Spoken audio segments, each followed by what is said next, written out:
चलिए, at the moment with us from the Aam Aadmi Party we have a very dear old friend Mahmood Deshmukh साहब। महमूद देशमुख साहब की जितनी तारीफ की जाए उतनी कम है। जो स्लम्स में उन्होंने काम किया है मुंबई के, मतलब मैं सच बोलता हूँ, उसके लिए बहुत ज़्यादा हिम्मत चाहिए सर। महमूद देशमुख साहब नमस्कार। नमस्कार। महमूद देशमुख साहब, तो अरविंद जी अभी तक पता नहीं ऑर्डर आया कि नहीं? Can anybody tell me please? आपको मालूम है सर अभी ऑर्डर आया कि नहीं? अभी तक तो ऑर्डर आया नहीं है शायद, जहाँ तक मेरा ख्याल है। नहीं, कोई ऑर्डर नहीं है अभी तक नहीं आया। ये तो बहुत लंबा हो गया ना। क्या हो क्या गया है? मतलब पीएमएलए में तो इतना टाइम लगना नहीं चाहिए। मतलब वो बोल देना चाहिए था भाई 2 दिन की रिमांड, 3 दिन की रिमांड, उससे ज़्यादा क्या है? मतलब क्या लिख रही हैं अंदर मैजिस्ट्रेट साहब जो हैं वो क्या लिख रहे हैं मुझे मालूम नहीं है। खैर कुछ ना कुछ तो लिख रहे होंगे। आपको क्या लगता है बेल मिलेगी सर?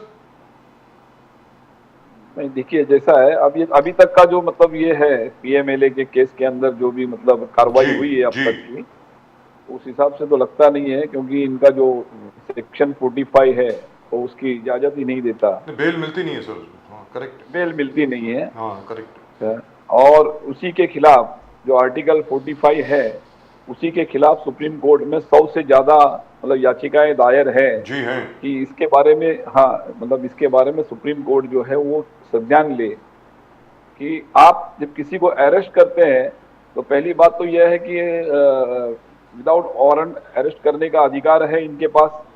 दूसरी बात, एफआईआर की कॉपी इनको दी नहीं जाती है। तीसरी बात कि अगर आपको अरेस्ट किया जाता है, पीएमएलए ऐसा एक एक्ट है जिसके अंदर आपको अरेस्ट किया जाता है तो आपको ही साबित करना है कि मैं गुनहगार नहीं हूँ जी। जरूर। अब जिसको अगर आप अरेस्ट कर लेंगे तो वो अपनी बेगुनाही कैसे साबित कर सकते हैं? जी बिल्कुल। जबकि ये होना ये चाहिए, जनरली मतलब केसेस में ये होता है पुलिस के पास कुछ मतलब एविडेंस होते हैं और वो कोर्ट में बताती है कि भाई ये एविडेंस है, इसके आधार पे हम इसको आरोपी वो अरेस्ट करना चाहते हैं। लेकिन यहाँ उसके विपरीत है कि मुजरिम को ही, जिसको आप अरेस्ट कर रहे हो उसको बताते हो कि मैं मुजरिम नहीं हूँ, वो साबित करो। जी मतलब मैंने गुनाह नहीं किया है। कहने का मतलब ये हुआ कि अगले दिन महमूद देशमुख साहब को अरेस्ट कर लिया जाए और उनको ये कहा जाए कि भाई महात्मा गांधी को आपने मारा, अब आप प्रूव करो कि आपने नहीं मारा। कहने का मतलब ये हुआ जी। मैंने ही ये प्रूव करना है जी। तो मैं समझता हूँ पीएमएलए एक्ट जो आया था जी, वो टेरर फंडिंग के हिसाब से आया हुआ, बिल्कुल टेरर और ड्रग्स के लिए आया हुआ, टेरर और ड्रग्स, टेरर और ड्रग्स के लिए जी जी। वही टेरर फंडिंग में वो सब आ गया ना सर, ड्रग्स आ गया, एंटी सोशल एलिमेंट्स आ गए है ना, ड्रग्स आ गया, ब्लैक मार्केटिंग आ गया। तो ये इनके लिए ये कानून आया था मनी लॉन्ड्रिंग का। लेकिन आज 2017-18 के बाद में इन्होंने एक अमेंडमेंट लाया इस भारतीय जनता पार्टी के नरेंद्र मोदी सरकार ने, और जिसके तहत मतलब बैंकिंग सेक्टर, इंश्योरेंस सेक्टर और भी अलग अलग फाइनेंस इंस्टीट्यूट, उसको भी उन्होंने इंक्लूड किया। और ठीक है, लेकिन जिस तरीके से ये उसका मिसयूज कर रहे हैं पॉलिटिकल जो भी मतलब ऑपोजिशन के लोग हैं उनके खिलाफ इसका मतलब इस्तेमाल, दुरुपयोग किया जा रहा है। अब तक के मतलब 10 साल 17 साल के इसके रिकॉर्ड के अंदर मतलब लगभग 5400 केसेस रजिस्टर हुई है पीएमएलए से, मनी लॉन्ड्रिंग की केसेस, ईडी ने गलत केसेस दाखिल किए है और सिर्फ उसमें कन्विक्शन का जो रेट है वो सिर्फ 23 केसों में कन्विक्शन हुआ है। इसका मतलब ये हुआ है कि ईडी अपने काम में फेल है, या तो ज्यादातर केस जो है ये बदले की भावना से की जाती है या इनका पॉलिटिकल यूटिलाइज किया जा रहा है ईडी का। और ये जग जाहिर है, आप देख रहे होंगे ये पिछले 10 साल में जितना ईडी का मतलब मिसयूज हुआ है इसके पहले ऐसे कभी नहीं हुआ। जी दुरुस्त बात है। आप ये बता दीजिए, सॉरी प्रदीप जी, ये बता दीजिए, ये कहा जा रहा है आम आदमी पार्टी के जितने नेताओं से बात हो रही है वो कहते हैं कि भाई हम सब लोग जेल जाने को तैयार हैं, हम भी देखते हैं कितना दम है आप लोगों में, सबको जेल भेजिए, हम जेल जाने को तैयार हैं, कोई टेंशन नहीं है। ऐसा सही बात है, कल है, हकीकत है, कल रात में ही जैसे ही अरविंद केजरीवाल जी को अरेस्ट किया गया था जी, जैसे ही अरेस्ट किया गया था, हमारी मुंबई अध्यक्षा के नेतृत्व में सभी लोग वहां पे पहुंचे थे ईडी ऑफिस मुंबई शहर में, और हमने वहां पे जो है जी जी सभी लोगों ने गिरफ्तारी दी। अब उसमें ऐसा हुआ कि मैं थोड़ा सा लेट पहुंचा था, फिर एक तो रोजे का महीना चल रहा है, शहरी का मसला था, इसके लिए मैं नहीं आया। कुछ पुलिस वालों ने भी हमको दूर ही रोक के रखा था। लेकिन हमारी मुंबई अध्यक्षा, उनके साथ में हमारे कार्याध्यक्ष थे, जनरल सेक्रेटरी थे और भी मुंबई के सभी पदाधिकारी, मतलब इतने रात में वहां पे पहुंचे इतने बड़ी तादाद में, वो सबसे बड़ी बात है कि उतने मतलब उस रात में डर नहीं महसूस किया हमने कि भाई नहीं हम नहीं जाएंगे, हम सोचेंगे क्या होगा, ऐसा नहीं है। वहां पे लोग पहुंचे और अपनी अपनी गिरफ्तारी दी। और वहां पे भी मेरी जानकारी में वहां पे पुलिस ने भी बदतमीजी से पेश किया। एक महिला के साथ में आप बदतमीजी से पेश आते हो, ये सोचने की बात है। ये पुलिस को भी एक सोचने की बात है। ये सरकार हमेशा बनी नहीं रहेगी, उन्होंने भी ये ध्यान देने की जरूरत है कि सरकार बदलेगी तो आपको भी सोचना पड़ेगा, आपको भी अपने दायरे में रह के मतलब काम करना चाहिए, न कि दायरे के बाहर। आप सरकार के मतलब एक नुमाइंदे हो, आप गवर्नमेंट सर्वेंट हो, न कि भारतीय जनता पार्टी के सर्वेंट हो या मोदी के सर्वेंट हो। बट महबूब देशमुख जी, यहाँ पर एनफोर्समेंट डायरेक्टरेट ने क्लियर कट कहा कि केजरीवाल जी किंगपिन है, किंगपिन। ये पूरा मुखिया जो पूरे प्लानिंग किए, पूरे जो करप्शन, ये जो पूरा स्कैम है, ये पूरा उसका मुखिया केजरीवाल जी है, एब्सोल्युटली। और उन्होंने कहा कि बहुत सारे एविडेंसेस कलेक्ट किए। गोवा के जो आपके आम आदमी पार्टी के ऑफिस बैरर्स है जो लड़े थे, उन्होंने लिख के दिया था एनफोर्समेंट डायरेक्टरेट में स्टेटमेंट में कि केजरीवाल जी ने प्रोसीड्स ऑफ क्राइम को, लिकर स्कैम के पैसे को गोवा में भेजा, गोवा भेज के गोवा इलेक्शंस में इस्तेमाल किया। तो वो आप ही के पार्टी के लोगों ने लिख के दिया स्टेटमेंट। ये तो एक चीज है जो किंगपिन बोलते हैं केजरीवाल जी को। दूसरा, केजरीवाल जी के ऑफिस से 150 पेज के डॉक्यूमेंट मिला है जिसमें एक एक चीज एनफोर्समेंट डायरेक्टरेट के ऑफिसर्स के पूरे जो कुंडली बोलते हैं, एक एक चीज कब आता है, कभी जाता है, क्या करता है, कौन, ये पूरे 150 पेजेस के डॉक्यूमेंट्स वहां पर आप केजरीवाल जी। तो ये क्या आगे जाके और भी केजरीवाल जी के प्रॉब्लम्स बढ़ेंगे जिस प्रकार से एक एक चीज निकल के आ रहा है? देशमुख जी देखिए, ये अभी मुखिया कहे, सरगना कहे, ये कुछ भी कह सकते हैं। मैं एक कहना चाहता हूं कि इस केस में 2 साल से इन्होंने गिरफ्तारियां शुरू की, 2 साल से आज तक इन्होंने 1 रुपये का मतलब कोई भी सबूत नहीं दिया। मैं ठीक है, ये कहते हैं ना करप्शन हुआ है, तो वही 1 रुपया भी इन्होंने अभी तक मतलब कहीं से हासिल नहीं किया। और एक कहते हैं गोवा में किसी से लिख कर लिया। अरे गोवा में तो आपने जबरदस्ती भी लिखवा लिया होगा। आप अगर किसी जस्टिस को मरवा सकते हो तो आप मतलब बड़े बड़े लोगों को मरवा सकते हो। आप लेकिन कहने का मतलब ये हुआ, कहने का मतलब ये हुआ महमूद देशमुख साहब कि जो अभी इलेक्ट्रल बॉन्ड्स का जो मैटर सामने आया है, कहने का मतलब ये हुआ कि अगर आपको पैसे इलेक्ट्रल बॉन्ड द्वारा मिले हैं तो वहां पीएमएलए नहीं लगेगा।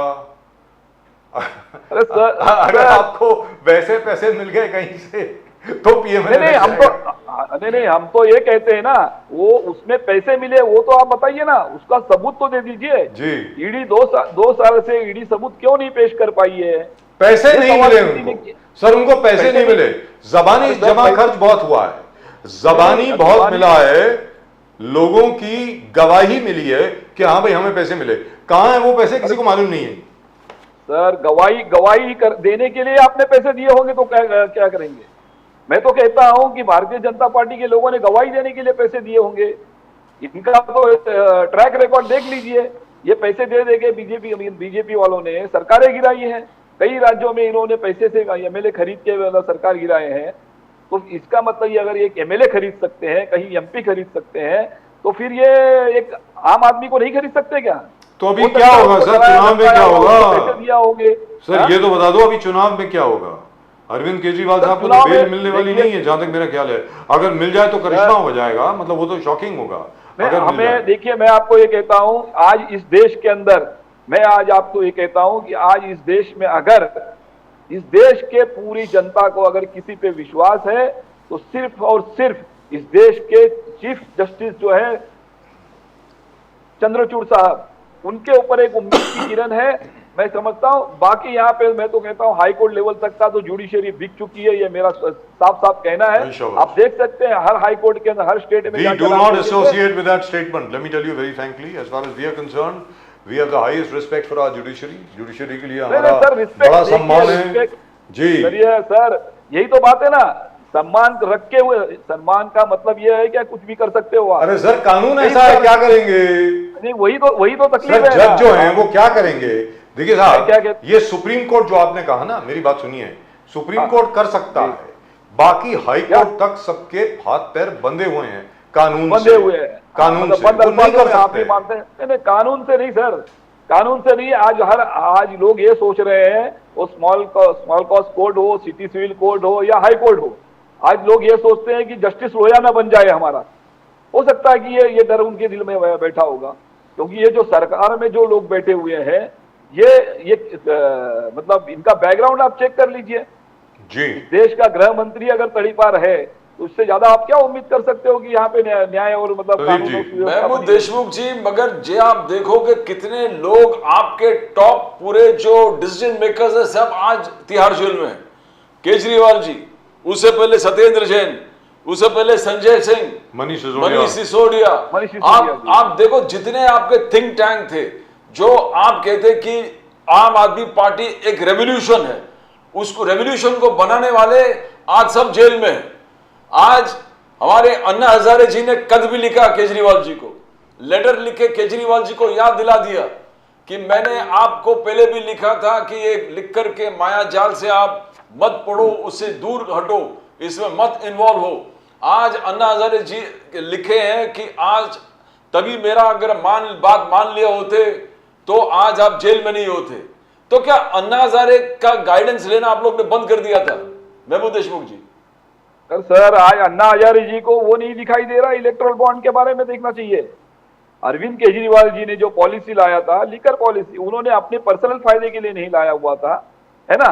अगर कोई भी सरकार है रेवेन्यू बढ़ाने के लिए, रेवेन्यू जनरेट करने के लिए पॉलिसी लाती है, और ओपन चीज थी ये, और उस समय के जो एलजी थे उनसे उन्होंने अप्रूवल लिया हुआ था, उसमें गलत क्या था? और ठीक है, अगर इन्होंने ऑब्जेक्शन लिया है, वो पॉलिसी उन्होंने कैंसिल कर दी है तो बात खत्म हो जानी चाहिए। लेकिन बदले की भावना से सिर्फ अरविंद केजरीवाल को मतलब डैमेज करना है, आम आदमी पार्टी को डैमेज करना है, इसके लिए मतलब ये बहुत बड़ा मुद्दा है प्रदीप जी। जो अभी महमूद देशमुख साहब ने जो बात कही है, मुझे लगता है इसमें सबसे बड़ा मुद्दा ये है साहब, ये पॉलिसी जो है excise policy, this was approved by the lieutenant governor. तो लेफ्टिनेंट गवर्नर साहब जेल में क्यों नहीं है? उनको क्यों नहीं है? होना चाहिए। नहीं, पूछने वाली बात है ना, तो मतलब सोचने वाली बात है। ये क्या है? ये एक्साइज पॉलिसी देखिए साहब, ये सेंट्रली गवर्नड स्टेट है, आधी से भी कम पावर हैं केजरीवाल साहब के साथ पास, मतलब नाम के लिए मुख्यमंत्री हैं, वैसे जो बीएमसी कमिश्नर होता है उसके पास ज्यादा पावर होती हैं, इनके पास कोई पावर नहीं है। ये नई एक्साइज पॉलिसी जो है लेफ्टिनेंट गवर्नर साहब जो उस वक्त के थे उन्होंने अप्रूव की है, ये तो बात है, दुरुस्त बात है। तो उनके खिलाफ अभी तक एक्शन क्यों नहीं हुआ सर? क्योंकि वो बीजेपी के पिट्टू थे। जी जी प्रदीप जी। अरे पर एक चीज है कि केजरीवाल जी और अन्ना हजारे, एक तो बात होगा पॉलिटिकल, एक तो होता है कि स्पिरिचुअल एलिमेंट जो इंडिया अगेंस्ट करप्शन जो बना था। अन्ना हजारे, केजरीवाल जी सब मैदान में बैठे थे, भूख हड़ताल किए, आंदोलन किए, सत्ता हासिल हुआ, अन्ना हजारे बाहर निकल गए, लिकर पॉलिसी बना, तब भी अन्ना हजारे लिख के भेजा कि केजरीवाल आप इसमें मत पढ़ो, ये लिकर वाले चीज गलत है। तो क्या आपको लग रहा है कि अगर आप अन्ना हजारे को साथ में लेते थे और उनके डिसीजन मेकिंग में जो थॉट प्रोसेस था उसमें इन्वॉल्व होते थे तो ये सब विडंबना से बच जाते कि इंडिया अगेंस्ट करप्शन के जितने टॉप के लीडर्स है सब जेल के अंदर है करप्शन के मैटर में? ये एक धब्बा लग गया है देशमुख जी। देखिए ऐसा है प्रदीप जी, इसमें अन्ना हजारे जी का कोई सवाल नहीं है, राजनीति अलग है। अरविंद केजरीवाल जी ने कुछ गलत नहीं किया हुआ है, ये राजनीति का मसला है। और अन्ना जी को अगर आज गलत दिखाई देता है तो पिछले 10 साल में जो भी नरेंद्र मोदी सरकार जो गलत काम कर रही है, तो अन्ना हजारे जी को आज तक दिखाई नहीं दिया क्या? अब तक इतने भ्रष्टाचार हुए, वो अन्ना हजारे जी को दिखाई नहीं दे रहा है। हम भी रिस्पेक्ट करते थे अन्ना हजारे जी का, हम भी कल तक यही समझते थे कि अन्ना हजारे जी वाकई में करप्शन के खिलाफ लड़ते हैं। लेकिन पिछले 10 साल का ट्रैक रिकॉर्ड अगर अन्ना हजारे जी का देखा जाएगा तो ये आराम कर रहे हैं, ये कौन सा लड़ाई लड़ रहे हैं? आप मुझे बताइए ना, इलेक्ट्रल बॉन्ड के नाम पे इतना बड़ा, मतलब ये इस देश के अंदर सबसे बड़ा घोटाला हो रहा है ये, मतलब ये एक फिरौती एक्सटॉर्शन का, मतलब मैं समझता हूँ ये ऑफिशियली एक्सटॉर्शन किया गया है। आप देख लीजिए सबसे ज्यादा मतलब बड़ा। यहाँ पर एक और चीज सामने आती है महमूद देशमुख साहब, पता नहीं ये तो कोई कानून का विशेषज्ञ हमें बता पाएगा, क्योंकि वेरी फ्रैंकली स्पीकिंग जो पीपल रिप्रेजेंटेशन एक्ट है उसमें ना मेरी ना प्रदीप जी की कुछ ज़्यादा रिसर्च है कि वो कैसे अप्लाई होता है, उसमें क्या क्या है। सर अभी क्या है कि electoral code of conduct in place है, प्रदीप जी सुनने वाली बात है, electoral code of conduct is in place, आचार संहिता लगी हुई है। तो क्या एनफोर्समेंट डायरेक्टरेट ने, ये पूछने वाली बात है, I hope mister Abhishek Manu Singhvi has asked that, मैं उम्मीद करता हूं कि इनके वकील साहब जो उन्होंने पूछा होगा कि क्या इलेक्शन कमीशन को बताया गया था कि भाई हम एक सिटिंग सीएम को जो कि आगे जाकर के लड़ने वाले हैं, प्रचार करने वाले हैं, हमने उसको गिरफ्तार किया है। क्या इलेक्शन कमिश्नर साहब को ये इन्फॉर्मेशन दी गई थी और उनसे परमिशन ली गई थी? सर महमूद देशमुख साहब। बिल्कुल, नहीं, बिल्कुल सही कहा आपने। अभी देखिए, जब कोड ऑफ कंडक्ट लग जाता है तो उसके बाद में पूरे पावर्स जो होते हैं वो इलेक्शन कमीशन के पास होते हैं, न किसी मुख्यमंत्री के पास होते हैं, न प्रधानमंत्री के पास होते हैं, न किसी और किसी के पास नहीं होते हैं। अगर उनको कोई अगर एक्शन लेना होगा, कोई कार्रवाई करनी होती है तो इलेक्शन कमीशन को उनको सूचित करना पड़ता है। लेकिन आज इस देश का इलेक्शन कमीशन भी आप देख रहे होंगे वो नरेंद्र मोदी का पिट्टू बना हुआ है।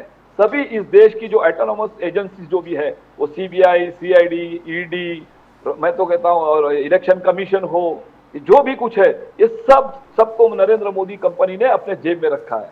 ये इस देश के अंदर लोकतंत्र बचा ही नहीं है।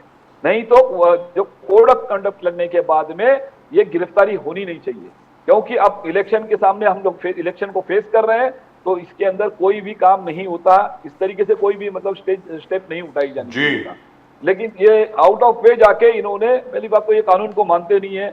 इन्होंने यही देखा है कि अरविंद केजरीवाल जी को किसी तरीके से कैंपेन करने से रोकना है, तो ताकि मतलब जो नॉर्थ इंडिया में दिल्ली, पंजाब, हरियाणा और वेस्टर्न यूपी है या गुजरात तक का, मतलब अरविंद केजरीवाल जी एमपी तक जहां प्रचार में नहीं जा सकते हैं, उनको जाने से रोकना है। इसके लिए ये कदम उठाया गया, बदले की भावना से इन्होंने मतलब उनको अरेस्ट किया है, और मैं समझता हूं ये इनके लिए बुमरैंग होगा। आप याद रखिएगा। महमूद देशमुख जी, आप पिछले दिनों में आप देखो कि बीजेपी इस चीज को हाईलाइट कर रहे हैं कि एक तो करप्शन के चार्ज तो लगी गए लिकर स्कैम में, दूसरा है सीएए विरोध। केजरीवाल जी वो व्यक्ति थे चीफ मिनिस्टर जो ओपनली आके सीएए का विरोध किया। सीएए का कहा कि यहाँ के बच्चों का जॉब्स, वहां के लोग आएंगे तो लेके जाएंगे, बिजनेस वो लेके जाएंगे। और उसके बाद हमने देखा कि पूरे एक फौज केजरीवाल जी के घर के बाहर बहुत बड़ा विराट मोर्चा हुआ, और केजरीवाल जी का कहना था कि पूरे दिल्ली पुलिस का सम्मान और सुरक्षा देके ये पूरा मोर्चा मेरे घर के बाहर किया गया, और पाकिस्तान के लोग यहां पर आकर मेरे घर के बाहर मोर्चा किया। मगर बीजेपी का कहना है कि करप्शन और देश विरोधी ताकत, देश विरोधी एक्टिविटीज, देश के खिलाफ, देश में एक कानून बना है, देश में एक सिद्धांत बना है, एक प्रोसीजर हो गया है, लॉ बना है, रूल्स बना है, उसके खिलाफ बोलना एंटी नेशनल एक्टिविटी। तो क्या सीए के खिलाफ बोलना एक एंटी नेशनल एक्टिविटी था, देश विरोधी काम था, अब उसे साथ करप्शन में जुड़ गया? आप इस चीज आरोप को कैसे देखते हो? देखिए, अरविंद केजरीवाल जी ने वास्तविकता बयान की है। उन्होंने कहीं, ये उनका कहने, आप बात समझ लीजिए। पहला इन्होंने 2014 में एक नारा दिया था, 2 करोड़ लोगों को हम हर साल नौकरी देंगे, है ना। 10 साल हो गए, 10 साल के हिसाब से 20 करोड़ नौजवानों को नौकरी देना चाहिए था। अभी तक मैं समझता हूं 20 लाख नौजवानों को ये नौकरी नहीं दे पाए। यहाँ बेरोजगारी का मसला है, यहाँ किसानों का मसला है, यहाँ आत्महत्या हो रही है, यहाँ पे कारोबार ठप पड़ा हुआ है। तुम इस देश के नागरिकों के बारे में तो कुछ नहीं कर पा रहे हो। यहाँ इस देश के नागरिकों को मतलब सुविधा नहीं दे पा रहे हो, ना अच्छे अस्पताल दे पा रहे हो, ना अच्छे स्कूल दे पा रहे हो, ना अच्छा रोजगार दे पा रहे हो, और न किसानों को मतलब रोजी रोटी का सहारा बना पा रहे हो। तो आप पाकिस्तान से लाओगे, आप कहीं और से लेकर अफगानिस्तान से लाओगे, बांग्लादेश से लाओगे, तो ये चुनावी जुमला है, ये बेवकूफ बनाने के धंधे हैं इनके। आप अपने घर में अपने बच्चे को पाल नहीं पा रहे हो, पड़ोसी के बच्चे को दावत दे रहे हो कि आप आ जाओ यहाँ पे, मैं आपको संभालूंगा। ये किस्सा हो गया। तो अरविंद केजरीवाल जी ने गलत क्या कहा? ये लोगों को बेवकूफ बना रहे हैं। अरविंद केजरीवाल जी ने इनके जो चेहरे पे जो नकाब है उसको फाड़ने का काम किया था, वो इससे इनको ज्यादा तकलीफ हो गई कि यह देश विरोधी। अरे देश विरोधी तो ये लोग हैं। अभी मैंने आपके चैनल पे एक सुना, एक बंदे का, हम 2047 का भारत देखना चाहते हैं, है ना। तो 1947 में तो भारत के लिए कुछ नहीं किया, यह मुखबिरी कर रहे थे अंग्रेजों की। आज इनको अकल आ रही है, हो सकता है कि 2047 मतलब 1947 के बारे में नहीं कर पाए, तो अब ऐसा लगता है पछतावा हो रहा, तो 2047 का भारत बनाने की बात करते हैं। तो ये कुछ नहीं कर पाएंगे। इनका इतिहास देख लीजिए ना, ये कौन से मुंह से बोलते हैं? देशभक्ति को इनको बोलना, देशभक्ति के बारे में इनको बोलने का कोई अधिकार नहीं है। भारतीय जनता पार्टी और इनके जो मतलब आरएसएस है, इनका इतिहास देख लीजिए। और दूसरी बात क्या, महबूब देशमुख जी क्या बोलते हैं कि ग्लोरियस कॉन्ट्रडिक्शंस इन एनफोर्सिंग लॉ। दो प्रकार के कानून है कि एक ऑपोजिशन लीडर्स को सीधा उठा के डाल दो अंदर, और दूसरे ब्रिजभूषण हो गए, अजित पवार हो गए, हर्षवर्धन पाटिल हो गए। तो यहां पर कानून के जो हाथ है, लंबे हाथ, वो यहां तक पहुंचते नहीं है। तो यह क्या पूरे खुलेआम दिख रहा है कि जो साथ में है उनको कुछ नहीं होगा और जो नहीं है देखिए सब जाएंगे अंदर। नहीं, प्रदीप जी बजाज साहब, एक बात देख लीजिए, अब पिछले 10 साल से एक किस्सा चल रहा है, एक ऐसी फिल्म चल रही है कि जब तक वो बंदा कांग्रेस में है, जब तक वो बंदा शिवसेना में है, जब तक वो बंदा राष्ट्रवादी में है या अलग अलग पार्टियों में है, भारतीय जनता पार्टी से हट के अपोजिशन में जो भी लोग हैं, तो उनके ऊपर करप्शन के चार्जेस लगते हैं, उनके ऊपर इंक्वायरी लगती है, उनके ऊपर ईडी की इंक्वायरी आती है, सीबीआई की इंक्वायरी आती है ना, केसेस चलते हैं और रेड गिरती है। और जैसे ही वो बंदा, अच्छा इनके ही लोग, एक यहाँ पे तोतला है किरीट सोमैया, है ना, बैक में ये आरटीआई डाल के इनके लोगों के सब निकालेगा, और उनको जैसे ही वो बंदा भारतीय जनता पार्टी ज्वाइन कर लेता है तो वैसे वो गंगा से नहा के पवित्र हो जाता है। तो ये कौन सी बात है? तो इसका मतलब ऐसा है कि भारतीय जनता पार्टी में हर आदमी चलेगा, आप पाप करो और भारतीय जनता पार्टी में आ जाओ। आप वाकई में अगर भ्रष्टाचार के खिलाफ होते तो मैं समझता हूं किसी को, आज सब जितने भी लोग हैं जिन पे आपने भ्रष्टाचार के चार्ज लगाए, उनको आपने जेल में डाला होता, लेकिन आपने वैसा नहीं किया। आप जेल के बजाय अपने पार्टी में लेते हो, मतलब भ्रष्टाचार करो, कितना भी बड़ा क्राइम करो और भारतीय जनता पार्टी ज्वाइन करो। आज 70,000 करोड़ के मामले में अजित पवार के ऊपर देश के प्रधानमंत्री भोपाल में सार्वजनिक तौर पे इल्जाम लगाते हैं कि अजित पवार, महाराष्ट्र में अजित पवार का 70,000 करोड़ का घोटाला है इरिगेशन डिपार्टमेंट का, है ना, बैंकिंग सेक्टर का, कोऑपरेटिव बैंक, और उसके बावजूद वो अजित पवार को 15 दिन के बाद में आप अपनी पार्टी में लेते हो और वो महाराष्ट्र का उप मुख्यमंत्री बनाते हो। इसका मतलब भ्रष्टाचारी कौन हुआ? आप भी भ्रष्टाचार के भागीदार हुए। गुनहगार को साथ देने वाला वो भी गुनहगार होता है। और आप देख लीजिए ना, ये जो इलेक्टोरल बॉन्ड है, मैं समझता हूं इससे बढ़कर भ्रष्टाचार और क्या हो सकता है। इन्होंने एक फिरौती, एक लीगली तौर पे एक बड़ा अच्छा, मतलब प्यारा सा नाम दिया है इलेक्टोरल बॉन्ड। इलेक्टोरल बॉन्ड का नाम देकर इन्होंने एक, मतलब 2 लोगों को ईडी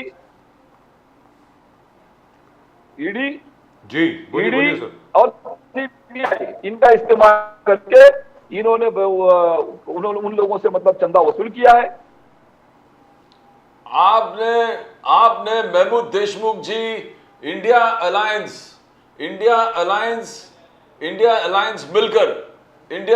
मिलकर आप लोगों ने disconnected. Okay. All right. Now the point is, Pradeep ji, the fact remains that I find it very difficult to believe that it's been over 3 hours, 40 minutes. Hello. Bail has still not been granted. जी. And the order has still not been there. Mahmood Deshmukh ji, Final question for India alliance, आप लोग, मोदी जी ने गिना है कि अब तक India alliance ने मोदी जी को गिन के कल तक 104 गालियां दिए, 104 गालियां।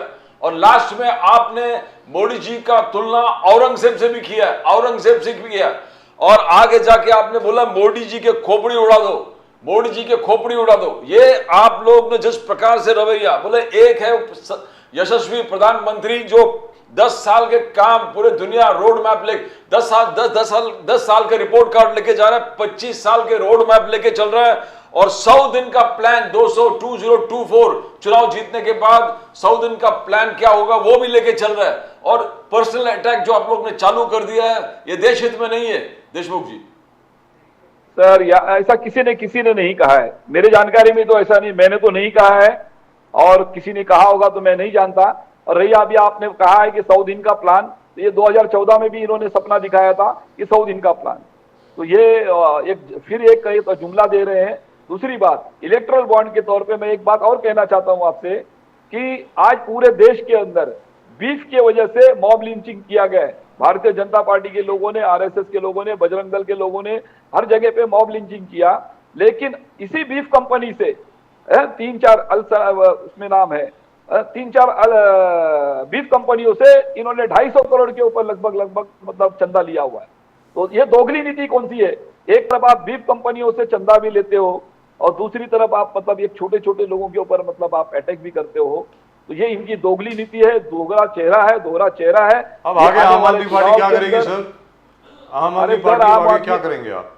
आम आदमी देखिए, आम आदमी पार्टी इंडिया अलायंस का हिस्सा है और इंडिया अलायंस का हिस्सा बने रहेगी। और 2024 अभी चुनाव तो डिक्लेयर हो ही चुका है। आने वाले चुनाव में हम इनको इनकी जगह दिखाएंगे। ये इनकी गलतफहमी है कि अरविंद केजरीवाल जी अंदर चले गए तो कुछ अब मतलब कुछ नहीं होगा, तो ये भ्रम है। आम आदमी पार्टी का हर एक छोटे से छोटा वॉलंटियर भी एक अपने आप में अरविंद केजरीवाल है और हर कार्यकर्ता अरविंद केजरीवाल बन के रास्ते पे उतरेगा और चुनाव में इनको इनकी भारतीय जनता पार्टी को और नरेंद्र मोदी इनको इनकी जगह दिखाएगा। और मैं आपको ये दावे से कहता हूं, आने वाले कल में इस देश के अंदर आप देखेंगे कि जून महीने में इंडिया अलायंस की सरकार बनेगी और नरेंद्र मोदी और ये भ्रष्टाचारी जो है लोग, ये जो इलेक्ट्रल बॉन्ड जैसा बहुत बड़ा भ्रष्टाचार अभी इन्होंने किया है, ऐसे लोग भ्रष्टाचार इनके बारे में तो निकालेंगे तो बहुत कुछ है भ्रष्टाचार के बारे में। Right, thank you so much Mahmood Deshmukh साहब, बहुत बहुत धन्यवाद। तो इनको जगह दिखाएंगे जी। आप इसी तरह संघर्ष करते रहें, बहुत बहुत धन्यवाद आपका साहब। जारी रहेगा। अब संघर्ष का वक्त भी तो आ गया, आपका जबरदस्त संघर्ष करना पड़ेगा आपको। सर संघर्ष जारी रहेगा। संघर्ष करने के लिए हम लोग पैदा हुए हैं। सुनिए, हम लोग भारतीय जनता पार्टी आरएसएस के लोग नहीं है, मुखबिरी करेंगे देश के लिए। मैं तो यही कहता हूं, ये दूसरी आजादी की जंग लड़ने की तैयारी है। ये एक आजादी की जंग 1947 में लड़ी गई थी, ये दूसरी आजादी की जंग है 2024 का चुनाव, लोकसभा चुनाव। और मैं आपको बताता हूं, इंडिया अलायंस का हर एक कार्यकर्ता ये आज रास्ते पे उतरेगा, इस देश को बचाएगा और संविधान को बचाएगा। जय Hind sir, thank you so much, नमस्कार। Mr. Mahmood Deshmukh, but I am very surprised. Why is it taking such a long time to pass an order? I mean, I thought it was just a simple remand application. Anyway, this is getting to be more and more intriguing. Why is it taking such a long time? But usually such a remand order comes in within about 5-10 minutes. Exactly, sir. Are you getting anything? Because No, I nothing, haven't seen sir. anything. But it's a foregone conclusion that he'll be sent to ED custody only for the. That is it. So why is it taking such a long time? That's what I'm intrigued about. In any event,